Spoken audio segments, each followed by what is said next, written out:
Wala na, ipit na ako eh. Di ba parang yung mga bata ho, mga kababayan?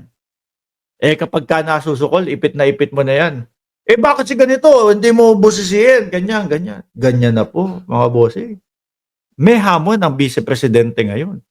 Nagtuturo na. Akala ko, Boss Mark, sarap tirisin. O eto, Imbestigahan din ang paggamit ng hinamo ni Vice President Sara Duterte ang mga miyembro ng House of Representatives na imbestigahan din ang paggamit ng confidential funds ng Office of the President. ayan. Wala na, sukol na. No? Eh bakit hindi nyo imbestigahan yung presidente? Kulang na lang sabihin ng Vice Presidente, imbestigahan nyo din yung presidente, baka parehas lang kami ng ginagawa. Siyempre, hindi nila sasabihin yun, di parang umamin na din po sila, mga bossing. So, yung mga ganyan po, yung ganyang estilo po, nakikita po natin yan no? Lalo na yung mga batang 90s. Yan, ganyan tayo dati, no? Bakit si hindi mo imbestigahan? Ganito, ganyan. Imbis na ipaliwanag na lang mismo, di ba? Yung kanilang problema, i-explain lahat nila yung kanilang problema. Huwag na nilang dagdagan ng ibang problema. Yung pag-iimbestiga sa iba, problema na po ng iba yon, no? Pero sa Pangulo po, sinasabi nila, na-i-explain naman lahat ni Bersamin yan. Di ba? So, fokusan nila yung problema nila, yung pagpapaliwanag nila.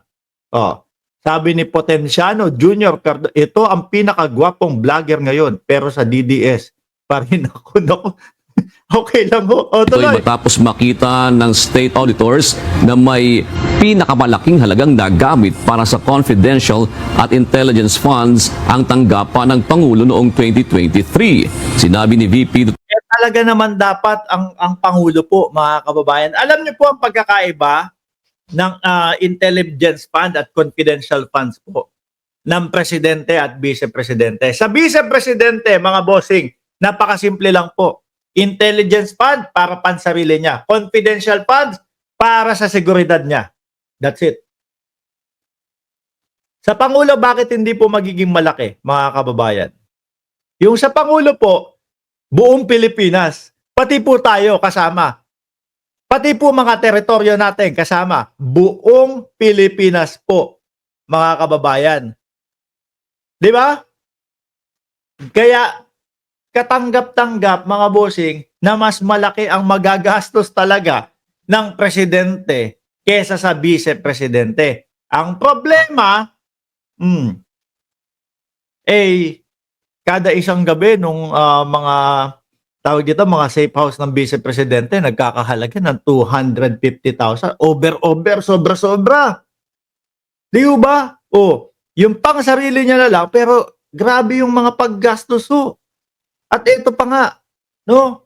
Ang daming mga nakikitang irregularidad doon pa lang po sa, tawag dito? Doon pa lang po sa mga resibo. Duterte, hindi lang ang kanyang tanggapan ang dapat pagtuunan ng pansin ng mga miyembro ng Kamara kung nais nilang magpasa ng batas patungkol sa paggamit ng mga confidential fund. Turo talaga. Hindi lang kami dapat. Sila din dapat. Biruin nyo yun. Dito ko nahalata na medyo may pagka parang bata ang vice-presidente No, kasi nangyayari ho sa amin yan nung mga bata kami If you are in age of legislation and you want to legislate about confidential funds, you do not target one office and terrorize and torment the employees of that office.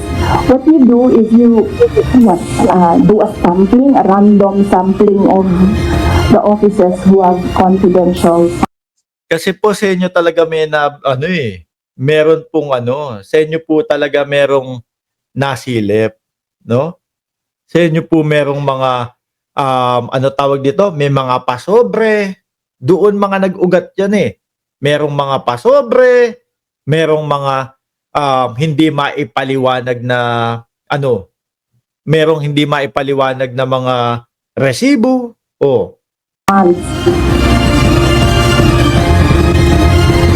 Pinaliwanag naman ni Representative Joel Chua na ang paggamit ng Office of the President ng confidential funds ay kasama sa mandato ng opisina bilang Pangulo at Commander-in-Chief ng Sandatahang Lakas ng Bansa.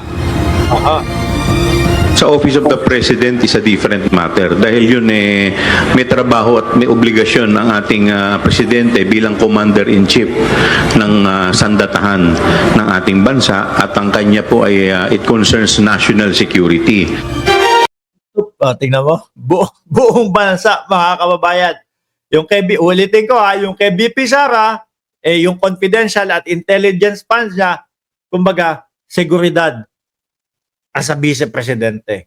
Yung sa Pangulo, seguridad ng buong bansa, mga kababayan. Siguro, iniisip ng ating vice-presidente, kaya niya nasabi yon na tignan nyo din ang Office of the President, ganito, ganyan. Iniisip siguro niya na ang vice at ang presidente pantay lang ng confidential at intelligence fund. No? Hindi niya siguro iniisip na tayo pong mamamayang Pilipino alam natin yung pagkakaiba ng confidential at intelligence fund. Sabi ni Michael Manantan, magkano bayad sa'yo? 1 million. Tingnan mo, buo yung ngipin ko. Nakita mo, buo yung ngipin ko? Tingnan mo yung kay Jason sa, sabi 1 million daw ang bayad sa kanya.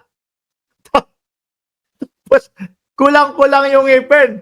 Kaya alam niyo po mga kababayan, simula pa lang po nung narinig ko 1 million ang bayad kay Jason sa, hindi na ako naniwala Di ba? Pero bang 1 million na pustiso hindi mailagay? Di ba? Tingnan, sa akin 1 million, buo ang ngipin ko. Kompleto. Mga DDS, sabi sa inyo, masarap dito no? Masarap dito sa channel ko. Sobrang sarap dito sa channel ko. Sabi ni Leonilab de la Cruz, inggitera talaga ang Sara Duterte. Eto po, mga kababayan. Natandaan nyo, ang sabi ng Senado, no, sa pangunguna ni Grace po, na wala na, hanggang 733 million na lang daw po talaga ang ibibigay. No? Kay Vice Presidente o sa Office of the Vice President. Ano po ang masasabi ng Vice Presidente dyan? Million plus na po ba? Kahapon ba sa Balcam, yung budget natin 700 million plus